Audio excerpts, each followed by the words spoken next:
Madame la Présidente, c'est pas toujours coutume, mais je salue le fait que vous ayez peut-être un peu pris conscience après les interventions, enfin, en tout cas pour ce qui m'intéresse, la mienne, s'agissant de cette affaire. Je conçois que cela n'est certainement pas très facile avec vos collègues de Beauvais notamment et de Compiègne. Bon, maintenant, quant à Creil, c'est autre chose, mais là encore, les subtilités de la politique oisienne a parfois des méandres qu'il est difficile de dénouer.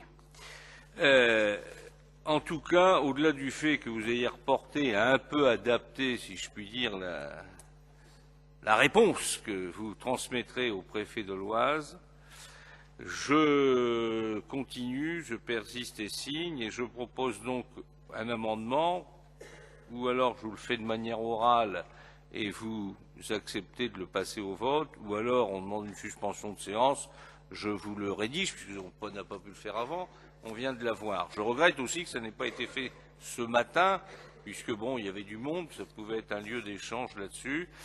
Et donc je vais vous le faire rapidement à l'oral. Donc à la ligne, je vous propose de transmettre au préfet de l'Oise, au lieu d'un avis réservé, de remplacer le mot réservé par le mot un avis négatif, et puis de supprimer tout le reste, puisqu'à partir du moment où c'est négatif, vous pouvez supprimer tout le reste en dessous, on gagne au moins 4 lignes, ça peut aller très vite, vous voyez, je suis un facilitateur.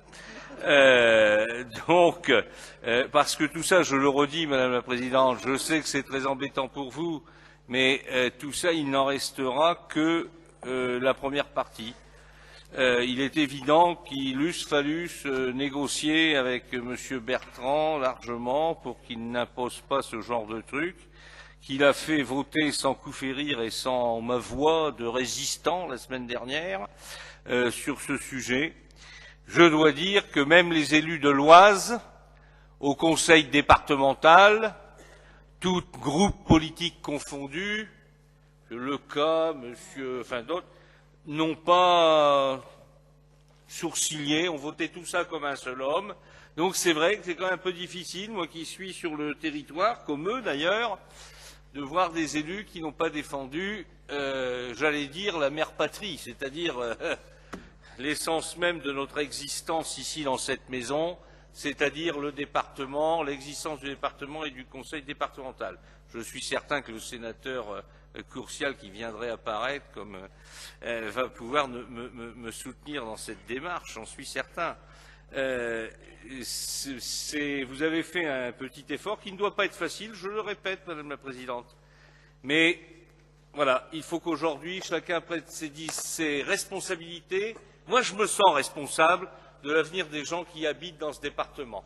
Je ne souhaite pas que ce département devienne la réserve foncière de l'Île-de-France, et notamment se sarcellise, pour ne dire que cela.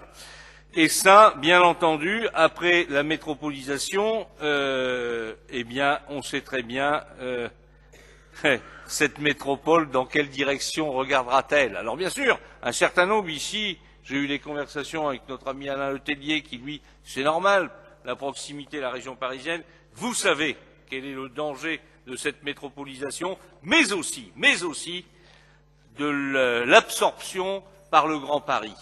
Quand cette métropole, si elle voit donc le jour, sera faite, eh bien, ce sera beaucoup plus facile d'intégrer ça dans une autre structure.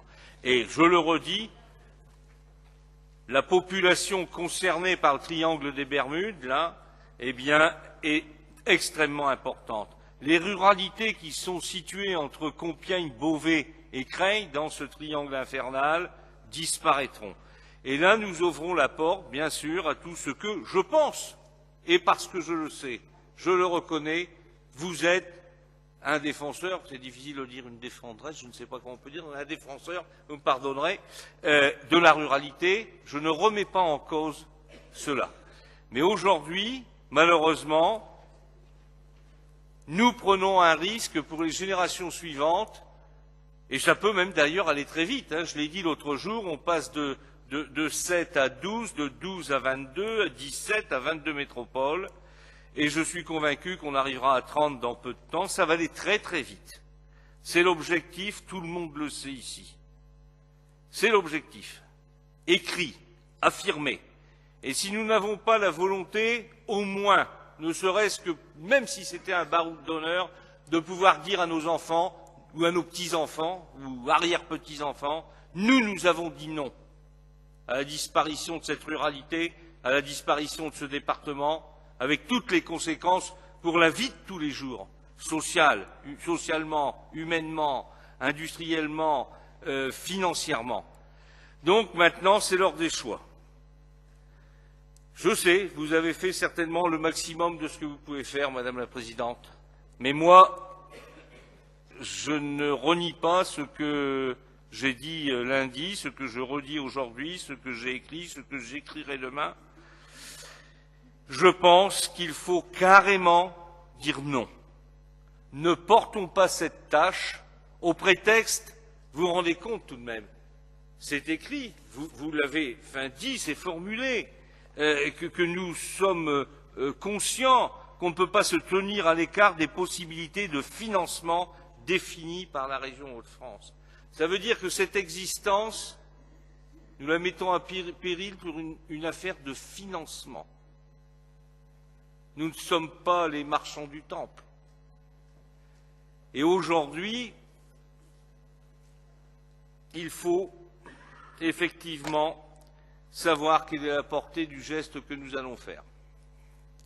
Pour nous, les choses sont claires, c'est non. Mais que chacun, parce que je ne fais pas de grands mots, je suis très sincère dans ce que je dis. Nous allons porter devant l'histoire le fait d'avoir ouvert grandes les portes de ce que bon nombre d'entre nous ici, et vous la première, Madame la Présidente, vous rejetez pour notre département, que vous aimez certainement autant que moi. Et pour cette ruralité que l'on arrive tant bien que mal à préserver dans nos cantons, dans nos villages, dans nos communes, avec beaucoup de difficultés. Vous venez de passer la journée, puisque nous avons voté un certain nombre de dossiers, à défendre ce département. Vous avez parlé, vous avez eu des mots que j'ai moi-même souvent. Il faut ajouter aux mots les gestes. Il faut ajouter aux mots l'action. Et l'action que nous pouvons avoir sur ce dossier, c'est le vote négatif. C'est de dire au préfet, nous n'en voulons pas. Oh, je le sais. Cela n'empêchera pas le président de la République qui a été élu, le Premier ministre, et même, la preuve, le maire de Compiègne et le maire de comment dirais-je, de Beauvais, le maire de Compiègne, que j'apprécie par ailleurs beaucoup, à titre humain. Mais ils n'ont pas les mêmes intérêts. Les villes qu'ils gèrent ne sont pas les villes que vous gérez, ni même votre commune, Madame la Présidente, ni celle de Madame Balitou, ni celle de Nancelle, ni les nôtres, dans la campagne profonde noyonnaise. Et bien sûr, ce ne sont pas les mêmes intérêts pour les mêmes habitants, et je crois que nous devons le respect à ceux qui ont fait le choix de venir vivre ou de continuer à vivre dans ce que le département de l'Oise représente encore aujourd'hui. Nous ne pouvons pas faire de l'eau tiède sur ce genre de décision. C'est oui ou c'est non.